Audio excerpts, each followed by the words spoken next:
오늘 우리가 함께 나눌 하나님의 말씀은 구약성경 시편 149편 1절에서 9절 말씀입니다. 구약성경 910면쯤에 있는 시편 149편 1절에서 9절까지의 말씀입니다. 시편 149편 1절에서 9절까지의 말씀입니다. 우리 다 찾으셨으면 우리 함께 교독하고 마지막 구절은 합독하도록 하겠습니다. 제가 먼저 읽겠습니다.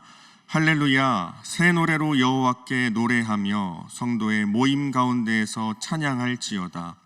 이스라엘은 자기를 지으신 이로 말미암아 즐거워하며 시온의 주민은 그들의 왕으로 말미암아 즐거워할지어다. 춤추며 그의 이름을 찬양하며 소고와 수금으로 그를 찬양할지어다. 여호와께서는 자기 백성을 기뻐하시며 겸손한 자를 구원으로 아름답게 하심이로다. 성도들은 영광 중에 즐거워하며 그들의 침상에서 기쁨으로 노래할지어다. 그들의 입에는 하나님에 대한 찬양이 있고 그들의 손에는 두 날 가진 칼이 있도다. 이것으로 문 나라에 보수하며 민족들을 벌하며 그들의 왕들은 사슬로 그들의 귀인은 철고랑으로 결박하고.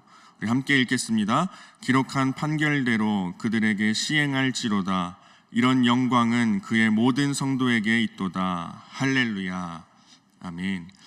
오늘은 우리가 노래하는 이유라는 제목으로 함께 하나님의 말씀을 나누고자 합니다. 오늘 말씀 시편 149편의 말씀도 앞서 살펴봤던 시편 146편 그리고 7편 8편의 말씀과 같이 할렐루야 시편에 속해 있는 성경 말씀입니다. 그래서 오늘 말씀을 살펴보면 할렐루야로 시작하고 또 할렐루야로 끝나는 것을 우리는 발견할 수 있습니다. 자, 그런데 우리 앞서 살펴봤던 이 시편 148편과 오늘 저희가 읽은 본문 말씀 149편은 조금의 차이를 가지고 있습니다. 바로 시편 148편에서는 하늘과 땅에 있는 수많은 생명체들, 즉 만물을 향하여 하나님께 찬양하라는 내용이 주를 이루었다면, 오늘 우리가 함께 읽은 시편 149편의 말씀은 하나님의 백성들에게 집중하여 하나님께 찬양할 것을 요청하고 있는 시가 바로 오늘 말씀 149편의 말씀입니다. 모든 피조물들이 하나님을 찬양해야 하는 것이 마땅하지만 그 중에서도 무엇보다 이스라엘 백성들, 즉 하나님의 백성들, 그리고 하나님의 자녀라 칭함받은 우리는 다른 어떠한 존재보다 하나님을 찬양해야 한다는 것입니다. 오늘 이 시간을 통해 그 어떠한 존재보다도 하나님을 향한 찬양의 고백들이 터져나오는 저와 여러분이 되길 간절히 소망합니다. 오늘 말씀을 살펴보면 성도의 회중, 그리고 시온의 주민, 또 이어서 성도라는 단어를 사용하며 우리에게 찬양할 것을 요청하고 있습니다. 오늘 말씀에서 나오는 이 성도라는 말은 히브리어 하시드라는 단어로 표현된 단어인데, 이 단어는 무엇이냐 하면 우리가 하나님께로 받은 그 언약적 사랑, 헤세드의 사랑을 받은 자들로서 합당하게 그와 같은 사랑으로 하나님께 헌신해야 한다는 뜻을 갖고 있는 것이 바로 이 성도, 하시드라는 단어입니다. 또 2절 말씀에서 시온의 주민이라고 표현하고 있는 것을 볼 때에 이 주민이라는 것은 히브리어 벤이라는 단어로 표현되었는데, 이 벤이라는 단어는 자녀 또 아들이라는 것을 뜻하고 있는 단어입니다. 성경에서 시온이라는 것이 늘 항상 하나님께서 임재하시는 곳, 하나님께서 다스리시는 곳, 그리고 하나님 나라의 중심을 뜻하는 것이 시온이라면, 오늘 말씀에서의 그 시온의 주민은 곧 하나님의 자녀라 일컬음할 수 있을 것 같습니다. 다시 말해 오늘 말씀은 당시 하나님의 백성, 즉 이스라엘 백성들에게 하나님께 찬양할 것을 이야기하는 시이며, 더 나아가서 오늘 현재를 살아가고 있는 성도된 우리에게, 하나님의 그 헤세드 사랑을 입은 우리에게, 하나님의 자녀된 신분으로 살아가고 있는 우리에게도 하나님께 찬양할 것을 요청하고 있는 시편이 바로 오늘 본문의 말씀인 것입니다. 하나님의 성도된, 하나님의 자녀된 우리 성도 여러분, 그렇다면 여러분 현재 삶 가운데서 하나님을 찬양하는 아름다운 고백들이 이루어지고 있습니까? 하나님께 아름다운 고백을, 아름다운 찬양을 올려드리며 살아가고 계십니까? 사실 우리가 살아가다 보면 우리가 마주하고 있는 우리의 처지와 형편, 그것들을 바라본다면 우리가 매 순간 하나님을 찬양하는 것, 우리가 매 순간 하나님께 찬양을 올려드리는 것은 참 쉽지 않다고 느껴질 때가 많이 있는 것 같습니다. 나의 처지와 나의 형편을 바라보니 참 하나님께 찬양해야겠다는 그런 생각조차 들지 않을 때도 우리에게 주어지는 것 같습니다.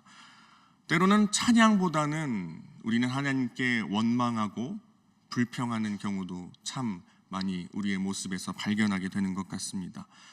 나의 일이 제대로 되지 않을 때에, 뭔가 계획대로 나의 일들이 잘 풀리지 않는 듯한 느낌이 들 때에, 그리고 내가 아플 때에, 또 사랑하는 나의 가족들이 아플 때에 그런 상황들을 바라보며 하나님을 찬양하는 일이란 참 우리에게 쉽지만은 않은 것 같습니다. 오히려 그 순간에 하나님을 찬양하는 것이 참 이상하다고 느껴질 때도 있는 것 같습니다. 사실 그러한 상황에서는 하나님을 찬양해야겠다는 생각조차 들지 않게 됩니다. 오히려 내가 도대체 뭘 잘못했는지, 나에게 왜 이러한 상황이 주어지는지, 이러한 고백들로 하나님께 기도를 드리며, 또 어떨 때에는 이러한 기도조차도 나오지 않아서 그저 한 곳만을 응시하면서 멍하니 가만히 있게 되는 일들도 우리에게 참 많이 있는 것 같습니다. 우리의 삶을 살아가다 보면 오늘 본문 말씀인 시편 149편의 말씀처럼 할렐루야 라는 고백으로 하나님께 찬양을 올려드리기보다는 우리가 잘 알고 있는 시편 12편과 또 44편, 58편, 109편, 137편, 139편에서 이 저주의 시편의 내용으로 하나님께 탄원하는 심정으로 살아가고 있을 때도 참 많이 있는 것 같습니다.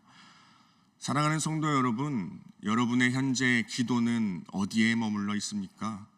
하나님을 향한 우리의 태도와 마음이 하나님께 대한 원망에 머물러 있는지, 찬양에 머물러 있는지 우리는 되돌아볼 필요가 있는 것 같습니다. 그런데 오늘 본문 말씀을 다시 한번 살펴보면 하나님의 자녀들에게, 성도들에게 하나님께 찬양할 것을 이야기합니다. 1절부터 3절까지의 말씀을 보면 새 노래로 여호와께 노래하며 성도의 모임에서 찬양하며 지으신 이로 말미암아 즐거워하며 왕으로 말미암아 즐거워할지어다 라고 말씀하고 있습니다. 여러분, 왜 하나님을 찬양해야 합니까? 우리가 왜 하나님을 찬양해야겠습니까?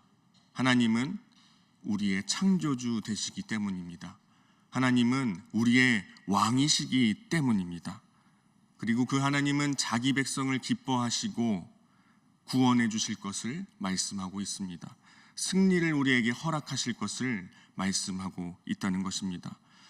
여러분, 오늘 본문 말씀의 이 시편 149편이 언제 쓰였는지 그 시기는 확실하지 않으나 많은 학자들이 이제 이스라엘 백성들이 포로 귀환 후에 하나님의 성전을 재건하고 이제 하나님께 헌당을 올려드릴 그쯤에 쓰였다고 많이 주장하고 있는 시가 바로 오늘 시편 149편의 말씀입니다. 여러분, 이스라엘 백성들이 어떻게 살아왔습니까? 그 포로 기간을 지내오면서 참 많이 억눌려 있었습니다. 그리고 귀환했지만 다시금 그들의 땅으로 돌아왔지만 주변에 있는 여러 이방 국가들로부터 참 압제를 많이 당하면서 살아왔습니다. 또한 자신들의 땅으로 돌아왔지만 자신들의 땅을 완전히 다 되돌려 받지도 못한 상황으로 살아갔던 이들이 바로 이스라엘 백성들이었습니다. 그러나 오늘 시편 기자는 그들에게 찬양할 것을 이야기합니다. 그 찬양은 어떤 찬양입니까? 새 노래로 하나님께 찬양하는 것입니다. 춤추며 소고와 수금으로 찬양하는 것입니다. 성도의 모임에서도 찬양하며 또 오늘 본문 말씀 5절에서와 같이 침상에서도 즉 다시 말해 성도들이 모였을 때에도 찬양하며 혼자 있을 때에도 어떠한 순간에도 하나님을 늘 찬양하라고 이야기하고 있는 것입니다. 그리고 이스라엘 백성들이 창조주이시며 왕이신 하나님을 찬양할 때에 그들에게 승리를 허락하실 것을 말씀하고 있습니다. 하나님을 찬양함으로 나타나는 그 결과는 그들의 구원과 그들의 승리, 그리고 하나님의 심판에 함께 참여할 수 있는 영광을 누리는 것이었습니다. 여러분, 구원과 승리와 영광이 그들에게 주어졌기 때문에 그 결과로 찬양하라는 것이 아닙니다. 창조주와 피조물의 사이의 관계에 있어서, 왕과 백성의 관계에 있어서 마땅히 하나님을 우리가 먼저 찬양하며 나아갈 때에 결과적으로 주어지는 것이 바로 구원과 승리와 또 하나님의 영광을 누리게 된다는 것입니다. 여러분, 하나님에 대한 우리의 찬양은 결과론적으로 드려지는 것이 아니라는 것입니다. 사랑하는 우리 성도 여러분, 하나님은 창조주 그리고 왕이신 그 존재만으로도 찬양받기에 합당하신 분입니다. 우리는 피조물 된 존재로서, 하나님의 자녀된 신분으로서 어떠한 상황에도 하나님을 찬양하며 나아가야 할 줄 믿습니다. 이어서 계속해서 오늘 말씀 6절에서 9절 말씀을 보면 하나님을 찬양하는 이스라엘 백성들이 어떠한 결과를 맞이하게 될지 좀 더 우리는 자세히 알 수 있습니다. 제가 6절에서 9절 말씀을 다시 한번 읽겠습니다. 그들의 입에는 하나님에 대한 찬양이 있고 그들의 손에는 두 날 가진 칼이 있도다. 이것으로 문 나라에 보수하며 민족들을 벌하며 그들의 왕들은 사슬로 그들의 귀인은 철고랑으로 결박하고 기록한 판결계로 그들에게 시행할지로다. 이런 영광은 그의 모든 성도에게 있도다. 할렐루야. 여러분, 그들의 입에는 먼저 무엇이 있었습니까? 하나님을 향한 찬양이 먼저 있었습니다. 그리고 그 하나님의 신실한 백성들이 하나님을 찬양하며 나아갈 때에 하나님 그 백성들에게 자신의 편에 설 수 있도록 허락해 주셨습니다. 그리고 자신의 편에 서서 그 이방 악한 세력들을 물리칠 수 있는 그 심판에 함께 동참하고 참여할 수 있는 영광을 허락해 주셨습니다. 그들 가운데 완전한 승리를 하나님께서 허락해 주셨다는 것을 우리는 말씀을 통해 알 수 있습니다. 사랑하는 성도 여러분, 성도로서 주의 자녀된 신분으로서 기쁨으로 하나님을 찬양하며 나아갈 때에, 기쁨으로 하나님을 찬양하며 살아갈 때에 하나님께서는 우리를 하나님의 편에 서게 하실 줄 믿습니다. 그리고 거룩한 옷을 우리에게 입혀주실 줄 믿습니다. 즉 에베소서 6장에서의 그 하나님의 전신갑주를 입게 하시고 그 거룩함의 능력으로 우리 삶의 어떠한 그 압제의 상황 가운데서도, 억눌린 상황 가운데서도 승리를 우리에게 허락하실 줄 믿습니다. 우리 삶의 모든 전쟁은 모두 하나님께 속해 있습니다. 여러분, 하나님에 대한 찬양은 장래를 내다보는 신앙 가운데 이루어지는 것입니다. 혹시 지금 깊은 수렁에 빠져 있는 듯한 심정으로 살아가고 계시는 분들이 혹시 계십니까? 나를 억누르는 상황과 환경에 내 마음을 압제하는 어떠한 영적인 공격 가운데 살아가고 계시는 분들이 있습니까? 마치 나의 삶이 전쟁과도 같다고 느껴지는 분들이 혹시 있으신지요? 우리가 잘 알고 있는 그 욥기서에서 하나님께 탄원하는 욥에게 하나님께서 말씀하신 것처럼 지금 우리에게도 하나님께서는 말씀하십니다. 내가 땅의 기초를 놓을 때에 내가 어디에 있었느냐? 바다가 그 모태에서 터져 나올 때에 문으로 그것을 가둔 자가 누구냐? 나는 어디에나 있다. 내가 나를 없다고 이야기할 때도 나는 없을 수 없다. 나는 하나님이다. 지금 우리의 삶의 형편이 마치 깊은 웅덩이와 수렁에 빠진 것처럼 느껴질지라도 우리 삶에 역동적으로 하나님께서 개입하시어 승리하게 하실 우리의 창조주 하나님, 우리의 왕 되신 하나님을 기대하며 찬양의 고백을 늘 올려드리는 저와 여러분의 삶이 되길 간절히 소망합니다. 사랑하는 성도 여러분, 다시 한번 질문하겠습니다. 하나님에 대한 여러분의 마음과 여러분의 기도는 어디에 머물러 있습니까? 저주 시편과 같은 탄원의 기도에 더 머물러 있습니까? 그렇다면 그 탄원의 기도 가운데에 다시금 하나님의 자녀로서의 그 정체성을 회복하며 나아가시길 간절히 소망합니다. 그리고 그 정체성을 회복하고 다시금 깨달으셨다면 이제는 우리의 창조주 되시며 우리의 왕 되신 하나님을 우리의 삶에서 전인격으로 찬양하는 저와 여러분 되길 간절히 소망합니다. 우리는 연약하지만 우리의 창조주 되시며 왕 되신 하나님께서 우리를 승리로 이끌어 주실 것입니다. 장차 주어질 승리를 믿고 신뢰하며 할렐루야, 하나님께 찬양의 고백을 날마다 올려드리는 삶이 될 수 있길 간절히 소망합니다. 오늘 말씀을 준비하며 떠오른 찬양이 하나 있습니다. 세상의 유혹 시험이라는 찬양인데요, 이 찬양의 원래 제목은 주를 찬양이라고 합니다. 이 찬양의 가사는 이렇습니다. 제가 한번 읽어보겠습니다. 세상의 유혹 시험이 내게 몰려올 때에 나의 힘으론 그것들 모두 이길 수 없네.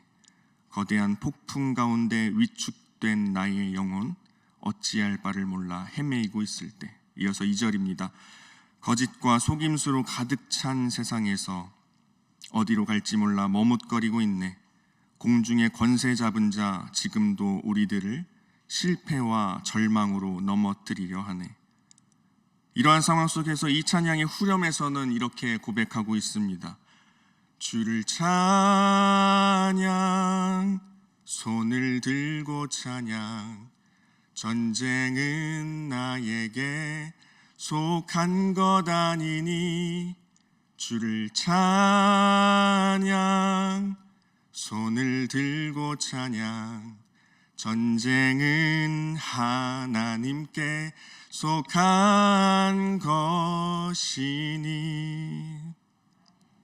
우리 삶에 도사리고 있는 모든 전쟁과 같은 상황은 모두 하나님께 속해 있습니다. 우리를 깊은 웅덩이와 수렁 가운데에서 꺼내주실 분은 오직 우리의 창조주 되신 하나님인 줄 믿습니다. 우리를 승리로 이끄실 분은 오직 우리의 왕 되신 하나님인 줄 믿습니다. 그 하나님께 우리의 삶의 모든 순간 새 노래로 찬양의 고백을 올려드리는 저와 여러분 되길 간절히 소망합니다. 하나님의 자녀된 성도 여러분, 우리에게 축복된 삶이란 무엇입니까? 바로 하나님을 찬양하는 삶이 우리에게 가장 축복된 삶인 줄 믿습니다. 성경에서는 늘 찬양과 동의어처럼 사용되는 말이 바로 감사입니다. 하나님께 드릴 찬양이 넘치는 삶, 즉 다시 말해 하나님께 감사의 고백을 넘치도록 올려드리는 삶이 우리 삶에 있어서 가장 축복된 삶이지 않겠습니까? 오늘 하나님의 자녀된 성도들을 향하여 하나님께 찬양할지어다 라고 이야기하는 것은 결국 우리를 축복된 삶으로 초대하는 하나님의 말씀인 것입니다. 여러분, 내일은 행복축제 총동원 주일입니다. 아직 성도로, 아직 하나님의 자녀로 살아가고 있지 못한 모든 영혼들에게, 그 축복된 삶으로 살아가고 있지 못한 모든 영혼들에게 우리는 성도로서의 삶, 하나님의 자녀로서의 삶의 반열에 이제는 그들이 함께할 것을 요청하고 초청해야 하지 않겠습니까? 더 나아가 복음, 이 유앙겔리온이라는 것은 왕 되신 주님께서 죄와의 전쟁에서 단번에 우리를 승리하게 하시고 더 이상 어둠과 같은 삶에서 억압받지 않게 해주셨다는 승전보와 같은 말입니다. 이러한 승전보를 울리며 기쁜 소식을 전하는 오늘 하루를 살아가시길 간절히 소망합니다. 함께 기도하겠습니다. 오늘 말씀을 기억하며 성도로서 하나님의 자녀된 신분으로서 우리 삶의 모든 영역에서 우리의 전인격을 다해 우리의 창조주 되시며 왕 되신 하나님을 찬양할 수 있도록, 또한 결국 승리를 우리에게 주실 것을 신뢰하며 살아갈 수 있도록 또 우리 마음 가운데 떠오르는 영혼들이 있다면 그들을 위해서도 함께 기도하면 좋겠습니다. 우리 이 기도 제목을 놓고 또 각자의 기도 제목을 생각하며 우리 주님의 이름 한번 부르고 함께 기도하며 나아가겠습니다.